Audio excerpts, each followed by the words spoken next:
Good morning. I hope that you're having a great conference. And thanks for joining us today. My name is Jose Rodriguez. I am the chief architect for the Identity and Access Management portfolio at IBM. And joining me today is Priti Patil.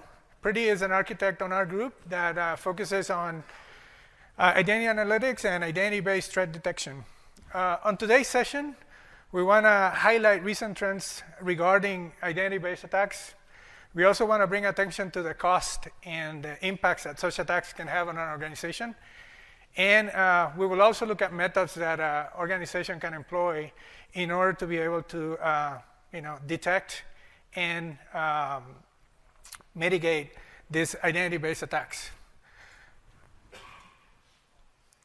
And just to clear something out, this session is not sponsored by Willy Wonka and the Chocolate Factory. This just happened. We are not coordinating our wardrobes. Anyway, so organizations are finding themselves under attack. Identity is the new perimeter. Mr. Duran gave us a great presentation last night regarding this item. And the majority of the attacks are unfortunately directed at the identity system. The Identity-Defined Security Alliance conducted a study where they found that 84% of the respondents indicated that their organization had experienced an identity-based attack in the last year. IBM conducted a similar study, but the focus of that study was around more of like data breach. And during the study, we found that stolen and compromised credentials remain the most common cause for data breaches. It was the primary attack vector in 19% of the data breaches that we evaluated. And we also found that the average cost on a data breach is about $4.5 million. So not chunk change. And we also found that out of all the different attacks, this is the attacks that has the longest longevity. We found that an attack took around 243 days to be identified and an extra 84 days to be able to fully mitigate it. So when we evaluate what's happening, obviously as an industry, we're moving into the elimination of passwords. Technologies like passkeys that are phishing resistant will help us mitigate some of these attacks. But the reality is that it's going to take us a long time to evolve, and passwords are going to be around for some time. So we have to plan for the increased volumes of attacks and the increased sophistication of these attacks, leveraging AI. So if we were to measure cybercrime as a country, we will find that cybercrime will be the third largest economy in the world, just behind the US and China. So what this tells us is that there's a lot of money to be made here, so the attacks are going to continue. So let's now go into what are identity-based attacks, and we're going to go into some of the examples of the common attacks. This might be a little bit of repetition. Some of us already know all this, but I want to make sure that we set the context so then we can talk about what solutions we can take. So an identity-based attack is a cyber attack that targets the individuals or the organization's digital identity. The goal of these attacks is to get unauthorized access to sensitive data or to be able to steal information about the user or financial information. Some of the most common attacks are phishing. This is probably the most predominant one. This is when the threat actor attempts to lure the user to perform an action based on crafting some communications that seem to be legitimate. And the aim here is to get the user to download malware or to provide some of that sensitive information directly to the attacker, or getting the user to visit a site and provide their credentials. We all get this all the time. We get all the unsolicited emails, unsolicited phone calls. We're always subject to social engineering attacks. And as Mr. Duran was mentioning yesterday, AI will enhance the ability for these attacks to be successful because it's going to break some of the traditional trust that we use.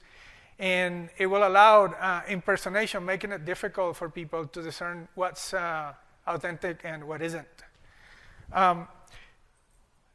So according to X-Force, which is an IBM unit that looks at threat information, a lot of the incidents that they got involved, 41% of them involved phishing for the initial access. Brute force attacks is when you use trial and error to be able to break into a system. There's two main kinds. Password spread, that's when you use common passwords as your mechanism to try to break into the system. There's also credential stuffing, where you're using some of the libraries of stolen credentials in order to try to gain access. Force published an article in 2020 based on a study that was made that basically found that there was about 15 billion stolen credentials available on the dark web. That was made using it was a result of 100,000 breaches that were registered. So let's do a little exercise. How many of you know how many distinct accounts do you have? Yeah. So yeah, predictable, a very small percentage. And then how many of you use a password manager? Okay, that's expected as well because of the audience here. But if I ask my mom or my dad to use a password manager, it's hard to convince them, right? So what they do is what human nature does, right? They find a very simple password and they use it across the board, okay? So there was a study that also found that 51% of people share their same password between their personal account and their work account. Lastly, man-in-the-middle attack. This is where somebody is able to sit between the user and the resource. They're able to eavesdrop all the information that is going from the user to the resource they want to access, because they are controlling traffic. And they can eavesdrop a lot of the sensitive information, including some of the user credentials. 35% of the exploitations that were found by X-Force were leveraging man-in-the-middle attacks.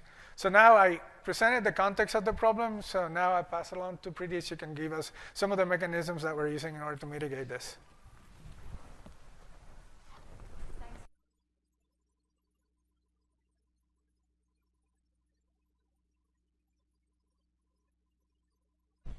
Hello. Yeah. Thanks, Jose, for covering what are the prominent attacks and how they are carried out. So now what I'm going to talk about is how you can secure your organization against these attacks. So as an identity-based provider, we talk to various customers, and this is what we are hearing from our customers due to rise of identity-based attacks. So the first one is the prevention, where customers definitely want to prevent these attacks so that they can take the different preventive measures like SSO, MFA. So I will talk about what are the pros and cons of each of these preventive measures in subsequent slides. And as Jose mentioned earlier, 84% of the organizations from the survey said that they experienced the identity-based attack in last 1 year. And we are hearing the same trend from our customers as well, where they not only want to prevent the attacks, but they want to detect these attacks so that they can proactively take actions with those attacks and prevent the damage further. So let's look at in these three things in details. So first, let's start with the preventive measures. So user education and the password policies is definitely a good starting point, and it is definitely something which severely impacts how the attacker carries out the attack. However, this results into the password fatigue, and it's not sufficient to proactively prevent these attacks. Hence, the organization should consider different measures like the ones listed here, starting with the single sign-on, where users can use the same set of credentials to authenticate with multiple applications. However, the downside of this is that as we have only a single set of credentials, definitely it needs to have a stronger security. But even if it gets breached, then all your apps are open for the attack. Hence, you should consider also using the multi-factor authentication, which is MFA, where you can use multiple factors of authentication in addition to the credentials, and these multiple factors includes biometrics, OTPs, push notification, and so on. However, these MFA increases the friction for the user, because when they are logging in now, in addition to the password, they have to provide additional authentication factor. However, it prevents the unauthorized access, because now even if the password and credentials are breached, the second factor is something which attacker does not know, and hence it is more secure. And to address the issue of the friction for the user, you can maybe consider also adopting the adaptive multi-factor authentication. So here, adaptive multi-factor authentication basically reduces the friction for the users which are legitimate, where they can detect whether the incoming request is suspicious or not, and based on that, if it is not suspicious, then the user is allowed to log in without presenting additional factor. However, if any suspicious things is noticed in the request, then the additional factor is required, and this is how the attacker will be prevented to get the unauthorized access into the systems. However, both MFA and adaptive MFA both has a downside, where these are still not foolproof, because the attackers can exploit the MFA configurations, or even recently we have seen various attacks where attacker uses the MFA, triggers the MFA fatigue, so that the user end up approving these push notifications, and that's how they can bypass the systems. So in summary, these are the preventive measures which are a good starting point. However, they are not sufficient to defend against the identity-based attack, and that's where the next part comes in, where how you can proactively detect and remediate these attacks using artificial intelligence and machine learning. So here, this slide captures various indicators of attacks which help us to detect as the attack is happening. To start with, the first one is the known IOCs. These are the actionable IP addresses which has the history of having bot or malware activity or having a scanning activity. And this is based on the threat intelligence which is gathered from the historical data. And if we see a traffic coming from such actionable IPs, that could be a good indicator that it could be a suspicious traffic and could be a part of an attack. The next one is the brute force attack. So in brute force attack, typically attacker uses the trial and error method to guess the username and password, and that will result into multiple failures or even username password failure. So this is a good indicator of detecting that maybe some brute force attack is going on. However, given that we have like millions of requests coming in, definitely we cannot do it by just with simple methods, but we have to employ the machine learning like the anomaly detection, so that we can find out are there any behavior anomalies which we are seeing for the traffic which is coming from the IP address, so that then we can detect if there is a sudden failure of increase in failure for from a username password, then that will be indicated as a threat of attack. The next one is the credential stuffing attack, which is a subset of brute force attack. However, in credential stuffing attack, the attacker uses the compromised credentials from the previous breaches, and hence in addition to detecting the behavior anomalies like we saw in brute force attack, we also need to leverage the credential intelligence. So credential intelligence is basically what are the different common passwords which we have seen, or what are the compromised credentials from the previous breaches. And if we start seeing a behavior where from an IP address we are seeing multiple compromised usage credentials, then that is a good indicator that maybe it is a credential stuffing attack which is going on. The next one is the password spray attack. So password spray attack typically can be easily detected by detecting the pattern where the attacker is trying to use the same password for different usernames. So this is where the pattern recognition comes in, where we can compare the incoming request along with the user and credential and detect this as an indicator of an attack. And the last one is the real-time detection of suspicious traffic. So as Jose mentioned, like we have so many places where we are seeing the attacks, right? And so from that historical data, what we can do is we can build the machine learning models, and that machine learning models will be based on the attacks. Hence, in future, we can predict with that data whether the incoming request is part of an attack or not. And as the request is coming in, if we use this prediction, then we can actually block these requests. And that's where the this specific indicator of attack uses various machine learning techniques like classification or deep learning. So the next slide I'm going to talk about, as we have seen these indicators of an attack, how we can do the proactive remediation in our systems so that these attacks can be remediated as they are happening. So in the system, basically we need to have different layers of defense, and whenever there is a request which is coming in, the first layer of defense is the edge protection. So in the edge protection is where all the incoming requests are poured in, and then we can actually apply different checks, like we can have a geolocation policies or network policies, or we can, as the attackers are carrying out these attacks with bots nowadays, so that we can also have the bot detection implemented at the edge itself, so that a lot of this traffic can be detected at the edge and can be prevented to be further gone to the next set of layers. The next layer of defense is the analyzed threat. So this is the one where the indicators of attack which we talked about in the earlier slide gets leveraged, and it also compares the traffic across all the application, and if it's a SaaS-based provider, then it could be the traffic across all your customers. And using this, we can detect whether it's the incoming request could be part of a brute force attack or credential stuffing attack. And if we detect this, then what we can do is to put the remediation action. Like for example, if we see multiple compromised credentials being used from an IP address, maybe we start blocking this IP address, so that as the attack is happening, we are also able to prevent it.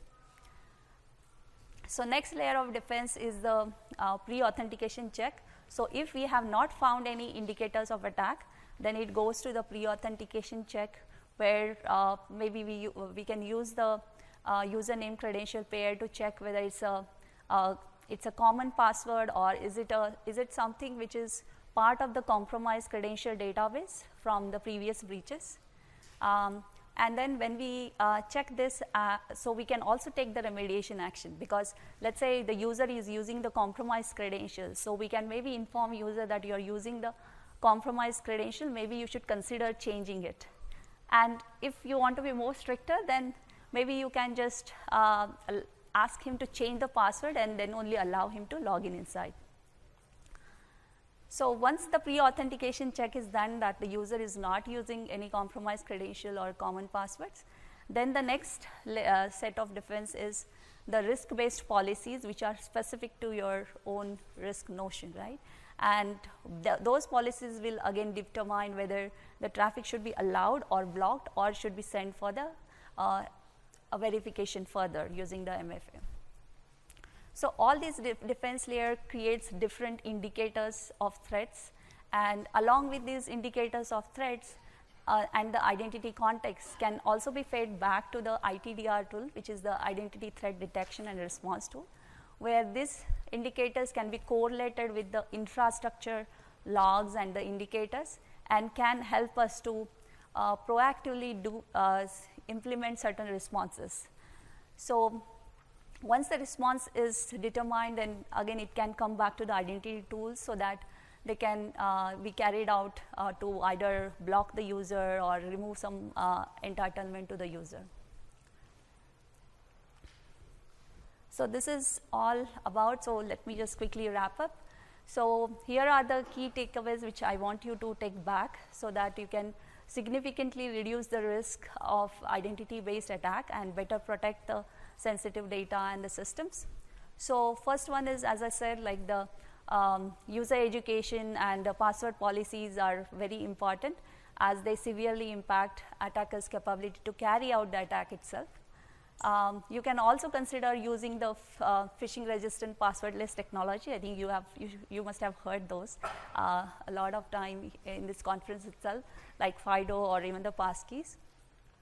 The third one is around how you can prevent preventive measures for the identity-based attack. So here maybe you can consider using the adaptive authentication so that you can address the user experience concern as well as secure the systems.